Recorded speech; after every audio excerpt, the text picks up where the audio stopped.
just the idea of the Fire, we've heard this noise. Oh, they've got the budget to like set a franchise and maybe a league record transfer fee on a striker. And that's always a nice thing to hear. But Tim, I'll start with you. When you saw that this might actually happen, what was your initial reaction? I mean, it's good to see it getting done because we like DP number 9 has been said so many times over like really like it's been a year. And the fact that the Fire were without a target forward that was considered to be like sort of like top flight, top of their game last year, I think everyone thinks hurt the team. And it was just such an obvious glaring hole in the roster.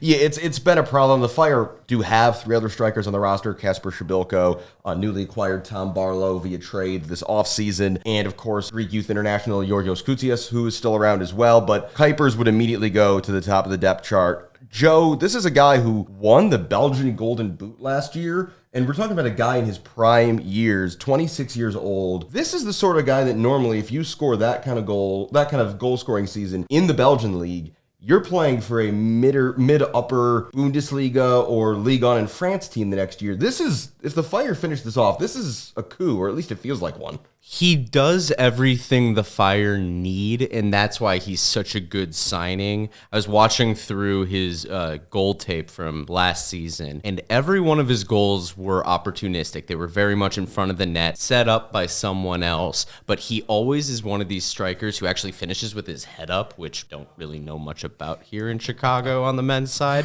So after a year of so many goals, that there was Kai Kamara's opportunities in the final game on decision day. There were opportunities in seemingly every 1-goal loss where you're just like, oh, if our striker just finished it, it would be a point or 3 points. And I think Cuypers is that guy. His expected goals are, he's 5 goals less than what his expected goals are for this year. So that kind of shows that there are going to be waves with his goal scoring, but I think it's as good of an option as you can get.